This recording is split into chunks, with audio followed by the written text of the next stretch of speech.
bemalol tepaversa bo'ladi. 40-daqiqa tugamoqda. Yana bir standart. Nepal o'zidan kutilgan natijani ko'rsata olmadi birinchi taymda. Voy! Rai. Pas yaxshi chiqmadi. Ikkinchi temp. Shu qanotning o'zidan Rai qaytarib beryapti. Uzatma amalga oshirsa kerak. Bunday bo'lmadi. Rai. Ikkinchi qavatdan uzatma. Himoyachi osonlik bilan xavfni bartaraf etdi. Mana bu o'yinchi esa uzoqqa tepib yubormoqchi bo'lganda, qaytarish o'rniga o'z darvozasi tomon yo'naltiryapti to'pni Shri Lankaliklar.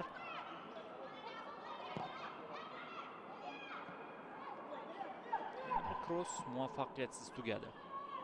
4-raqam egasi Sachini De Silva to'pni maydon tashqarisiga chiqarib yubordi. Tezda tashlashyapti outdan. Chunki Nepal vakillari sezib turibdiki, bu guruhda gollar ahamiyati ham rol o'ynab qolishi mumkin.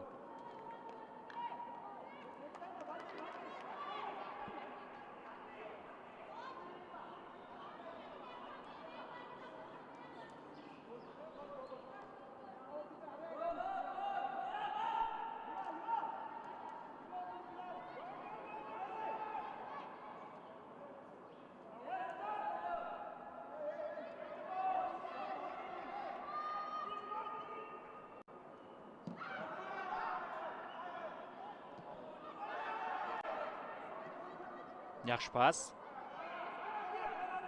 Qaytimi bo'lishi kerak. Bxandari 3-0. Mana endi chiroyli gol urilyapti. Chiroyli gol. Rostdan ham.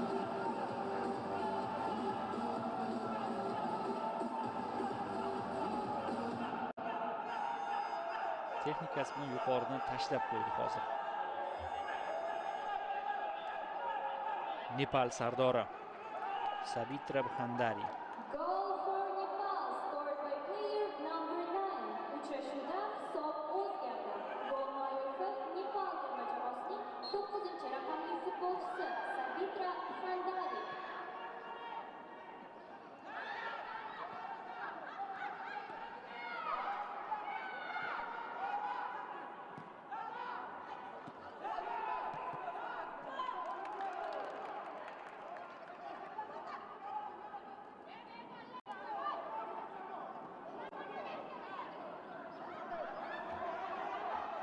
Mana o'sha epizod. Zo'r pas bo'ldi va zo'r zarba bo'ldi.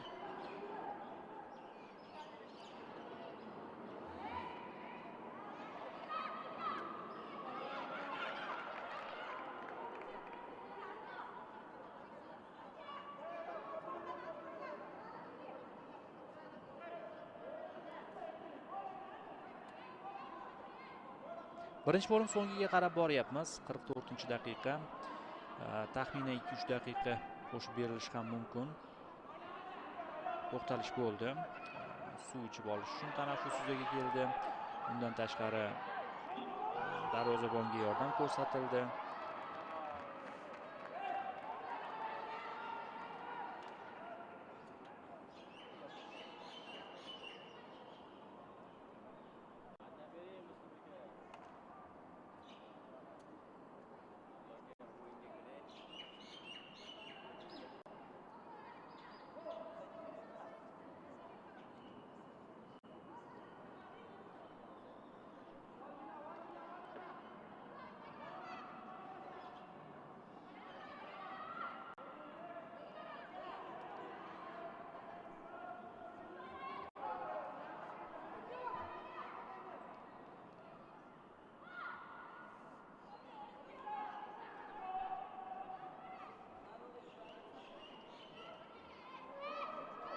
Demak, Shri Lankada birinchi taymda birdan bir standart vaziyat yuzaga kelyapti.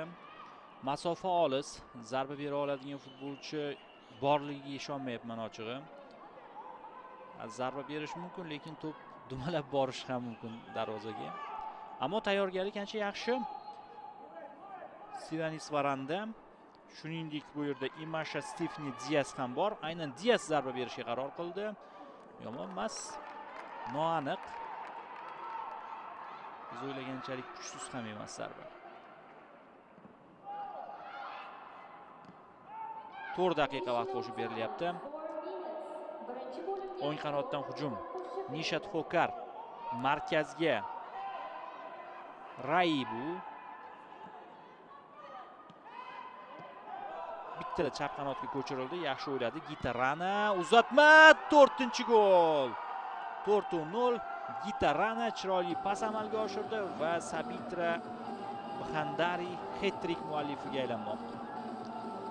Turnirdagi umumiy gollari soni 7 taga yetdi uni. 7 taga yetdi.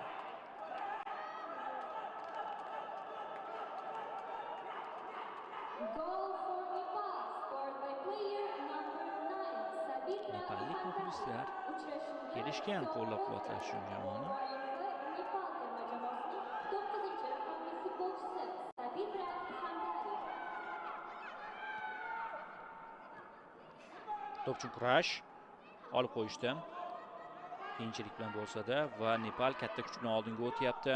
Tanaffusga 5-0 hisobda yo'l olishi ham mumkin. Vaqt hali yetarli. Hattoki bundan ham yiriklashib ketishi ehtimoli yo'q emas. Kim birinchi yetadi? Himoyachi yaxshi pozitsiyada turibdi.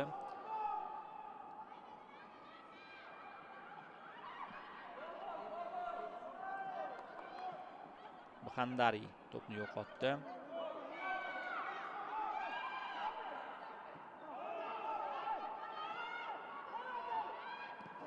Yaxshi pas.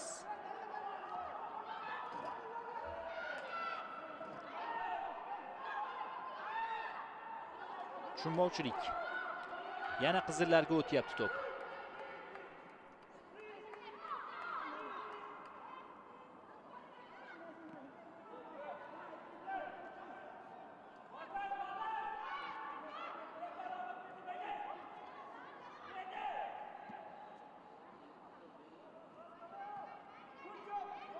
Yaxshi aldab o'tish qo'lga tegdi.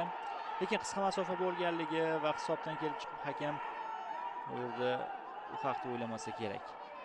Bizga takroriy lavha namoyish etiladi. Bu boyagi gol, 4-gol. Bittada uzatma amalga oshirdi. To'pni to'g'rilab ham o'tirmadi hattoki o'ziga Gitarana.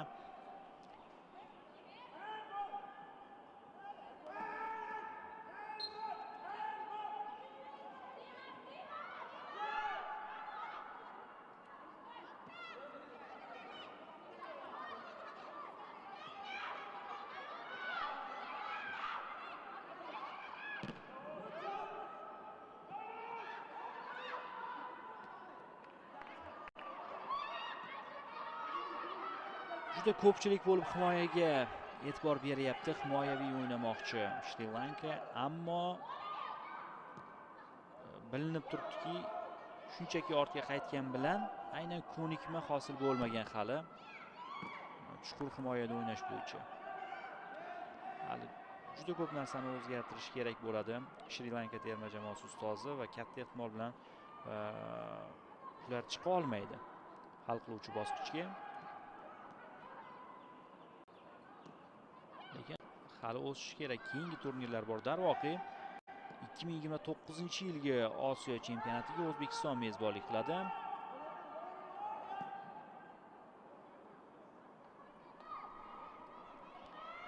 Yurtimizda mana shu toifadagi qit'a birinchiligini ko'ramiz hali. Nasib qilsa. So'nggi soniyalar birinchi bo'limdagi o'ng qanot tanlandi bu safar ham. Birinchi raqib aldab o'tildi. Ikkinchi qavatni uzatma. 5-golni ko'rmaymiz shekilli. Qaytarib berdi. Endi ko'rsak kerak. Voy. Bxandari. To'g'ri. Sabitra Bxandari so'nggi epizodda zarba berdi va hech narsaga erisha olmadi. Tanaffusga chiqamiz do'stlar. Nepal katta ustunlik bilan harakat qilyapti. Hat-trik muallifi bo'ldi mana bu futbolchi va birinchi bo'lim 4-0 hisobida yakunlandi. Hozircha tanaffus.